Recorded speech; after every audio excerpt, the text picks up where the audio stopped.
Today I'm going to do a car tour slash review of my car. I got a couple of requests about it. I don't know what it is about car tours, but people are really interested in it. And I did get a new car recently. So if you have been following my vlogs for a couple of years, you'll know that I actually bought a car 2 years ago. I got a Subaru Impreza and I was really happy with that car, and I wasn't planning on getting a new car so soon because my next car was supposed to actually be a Tesla. There was absolutely nothing wrong with my Subaru Impreza. I still loved it. It still worked beautifully, but I just needed to get a new car, so here we are. So I bought my car pre-owned because one, they don't make the car that I wanted, the exact model that I want anymore. So I got the Mercedes GLK250 Bluetech, which means it's a diesel. They actually only made 3 model years in the GLK250, so they made a 2013, 2014, and 2015. For 2016, they've renamed the GLK model to the GLC, so technically you can't get the GLK anymore. They've actually refaced it and then renamed it the GLC. So like I said, I got the Mercedes GLK250 Bluetech, which means it is a diesel vehicle. So this GLK250 has a 2.1 cylinder engine. It also has 200 horsepower and 369 foot-pounds of torque. It also is a 7-speed automatic, and it is a 4MATIC, which is Mercedes' code for all-wheel drive. So to compare that to my Subaru, I don't remember how many horsepower my Subaru had, but I think it was under 200. It was also a 2.0 liter engine.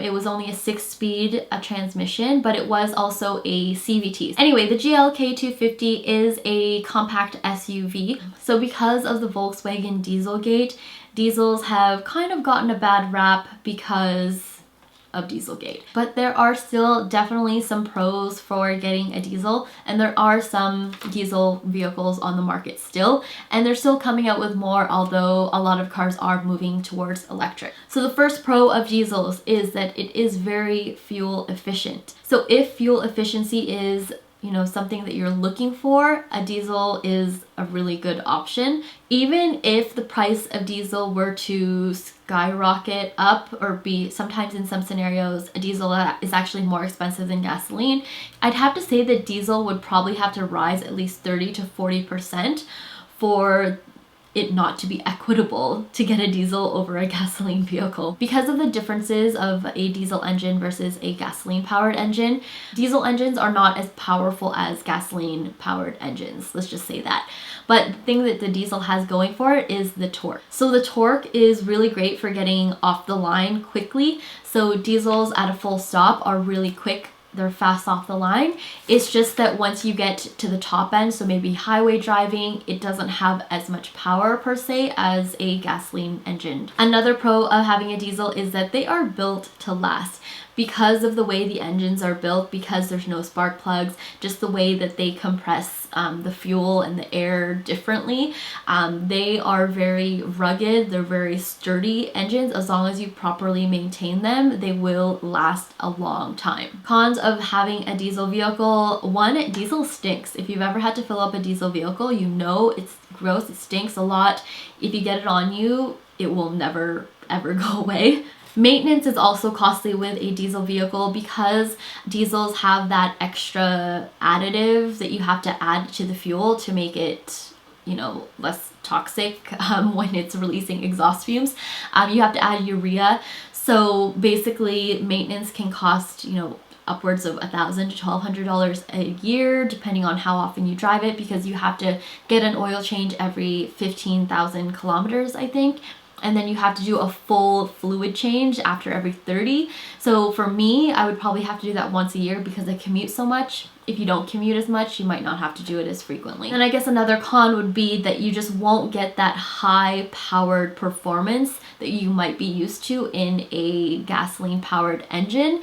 You just won't find that in a diesel vehicle. Diesel vehicles are not made like Ferraris are made, or M3s. So they're not as quick and as powerful, but they are reliable, they're sturdy, and even though they aren't as quick as gasoline powered engines, I've never found that it's lacking in power, especially on the highway or city driving. I think it's perfectly adequate. I'm very happy with it, and I wouldn't say that I miss driving a gasoline powered engine. Sometimes it's a little bit fun to drive like a sports car that's gasoline powered, but in an SUV, I'm really impressed with the quality of the vehicle and the engine. This behind me is the 2013 Mercedes GLK250 Weathertech, and I'm going to show you guys a quick tour of the pros and cons of this vehicle, so what I like and what I don't like. So let's get started. So one of my favorite things about this car is the keyless go function. It comes as part of a convenience package, which is what the Beau and I like to call the lazy package. Essentially, it motorizes everything, the chair, the steering wheel, and it also has the keyless go function, which is probably the most useful out of the entire package. So this is the key fob here. I have it on a keychain with the Beau's car fob, and all you have to do, the keyless function works very simply. You just have to have the key on you in your purse, in your pocket, and then you can approach the vehicle hands-free and you just open it to unlock. And also the best part is you can lock it in the same way, so all you have to do is touch it. Another thing I really like, aside from the beautiful dark gray metallic pink color, are the xenon lights. So the xenon lights are LED. I love them because they are really bright, and also they're adaptive. So when you're rounding corners, they kind of swivel to where you're going to be turning to, so you can always see everything that's on the road. Okay, one thing that I don't like about the car are the tire size. So it is the AMG package, so the wheels are this beautiful, I don't know, double spoke thing going on here, but the tires are 20 inches, so they're quite larger than, I don't know, a regular car, which means that they're expensive to replace, and also they're a little bit bumpier than a smaller tire would be. Another thing I love about this car is the easy entry and exit. So I have the steering wheel configured kind of low because I like it to be a little bit closer to me. However, that doesn't make for a very easy exit, because if I were to exit with the steering wheel this low, I'd always bump into the steering wheel. But this car has a great function where it will actually raise the steering wheel up when you open the door to exit, which I love because it makes entry and exit very easy. So another thing I love about this car is the panoramic roof. That was one of the options that I told the Beau that we had to get in the car that we bought because I fell in love with it, and I'm really happy that we did, even though you can only really have it open on a really nice clear day and it can't be too sunny because I hate too much sun exposure. I still love the look of the panoramic roof. More things that I like about this car, I really like the Bluetooth integration. So this is the Beau's phone, but you know, we can actually connect both of our phones, not at the same time, so that we can make calls through the Bluetooth speakers and also play music from our phone, which is really handy, and it's great for a hands-free operation. I also really like the keypad here. At first I thought it was really old school and kind of ugly, but it's come in handy. I use it to select radio stations. I also use it for a speed dial for phone calls. It's actually quite handy. Then we have the 3-seat memory function. So as part of the lazy package that I was explaining earlier, this car has a fully motorized seat adjustment and also seat memory. So there are actually 3 presets that you can set for the seat positions. So the Beau and I use 1 and 2, and the third one we just kind of have there, but it's really easy because if we're gonna switch cars, you can actually just press and hold the button and it will adjust the seat. I am number 1 on both sides. By the way, you can set the seat presets on the passenger and the driver's side, so really handy. And then the Beau is number 2. So as you can see, you just press and hold. He's a bit taller than me, so he likes his seat a little bit further back. It's a really exciting TV right now. This car also has a heated steering wheel, which is so exciting if you live in a colder climate. So when it's winter, steering wheels can get really cold. There's just a little button here or a toggle that you switch on and off for the heated steering wheel, which is great. This car also has integrated garage buttons. So this is my little Baymax, which I have hanging on the rear view mirror here. But right above him are these 3 buttons that we can set to open up our garage doors. So I used to have garage door openers just hanging on the visor, but I don't have to have that anymore because the buttons are right here. And since Sabo and I both park in the garage, it's really easy just to press the button here to open the garage doors. This is a feature that I didn't even know that my car had until recently, and it is an extendable visor. So as you know, every car has a visor where they can check themselves out in this mirror, which is a little too crisp. Sometimes it's a little bit scary looking at yourself in your car mirror. But one of the things I like about this that my old car did not have is that the visor is extendable. With this visor, you can actually extend it out, which is great because you get full sun protection. I have 2 other things that I like about this car, or that at least are top of mind when I think about what I like about this car. One is the automatic and adaptive windshield wipers. When it's raining, my windshield wipers will automatically turn on. I don't have to press an automatic button like the BMW. It will just be automatically going if there is a raindrop sensed by the rain sensor, which is awesome. And then the last thing that I like that my old car did not have is the backup camera, which is really handy. It pretty much comes standard on a lot of vehicles nowadays, but it's very helpful if you're backing up so you don't run over things or kids if you live in a neighborhood. So I really like that this car comes with that because it's a bit bigger than my Subaru, so I need it because it's a little bit more difficult to maneuver. Okay, moving on to the few things that I don't like. There are not a lot of things I don't like about this car, but there are some things that I just think in a luxury vehicle, why is it designed that way?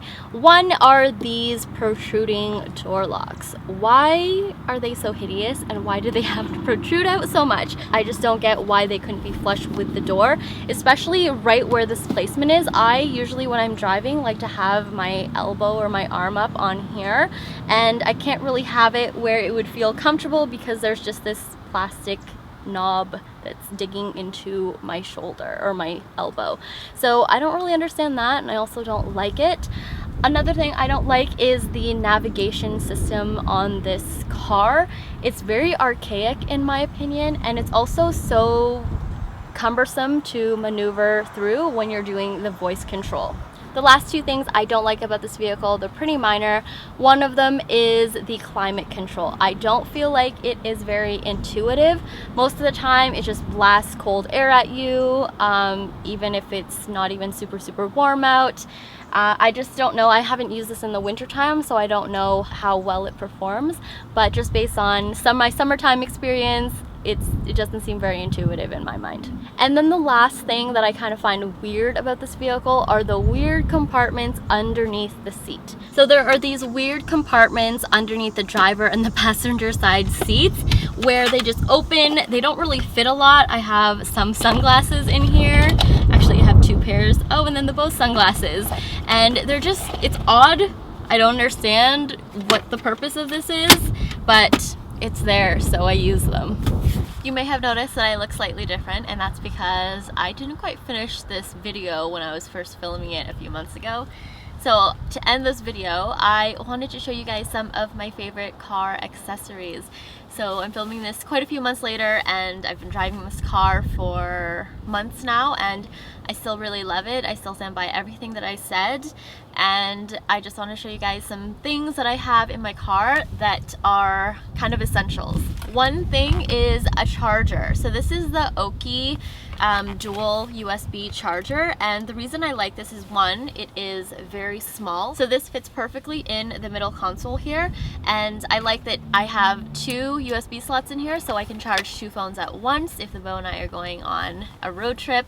And also, this is an incredibly fast charger. I'll get in the car, my phone will be at 20%, 30 minutes later it'll be at 70 if not fully charged, so it's an incredibly fast charger. Okay, we're sitting in the back of the car because this is where I store 2 of my other essentials.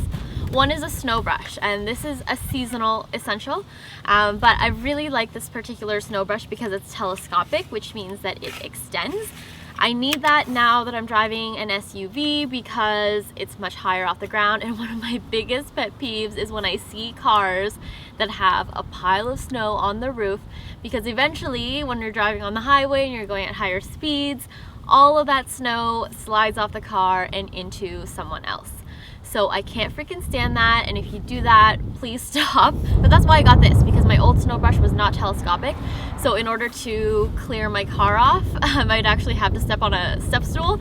But now that I have this, it's a lot easier for me to be able to clear my roof off. The other thing I have to mention is something that if you drive a diesel, you may already have, but this is a box of poly gloves. Unfortunately, these are not environmentally friendly because they are disposable gloves. But if you drive a diesel, you'll know that diesels stink. I think I mentioned that at the beginning of this video. So when I fill up, I don't want to get any of the diesel fuel on my hands or on my gloves. So the Beau actually bought this for me, and they're basically just these plastic gloves, and they're big enough so that if I'm wearing mittens or gloves, I can put them right over and it's perfectly fine. And these eliminate those pesky diesel fuel odors, so I'd highly recommend this. I think the Beau got this pack from Amazon, and it was maybe $5 or less for a pack of 500, so pretty good deal. This will last me the life of my car at least. The last thing I have to mention are my Weathertech floor mats. Now they are a little bit pricier than your average floor mats that you would get at Canadian Tire or Walmart, but they are definitely worth the money.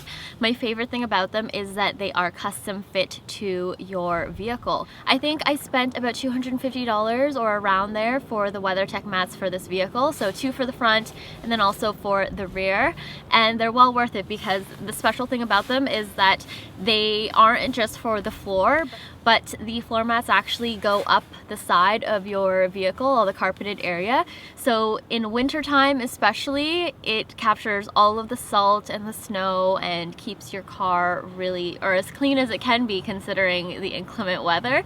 So I really would recommend those. Again, a little bit pricier. You're looking to pay a little bit more of a premium, but they will last you at least the life of your car, and they are super handy because they'll help keep your car cleaner. Okay, you guys, that is it for me. I hope you guys enjoyed watching this car tour video. I hope it was interesting. I'm sorry that it took me months to finish this video up and finally upload it, but I will see you guys in my next video. Bye.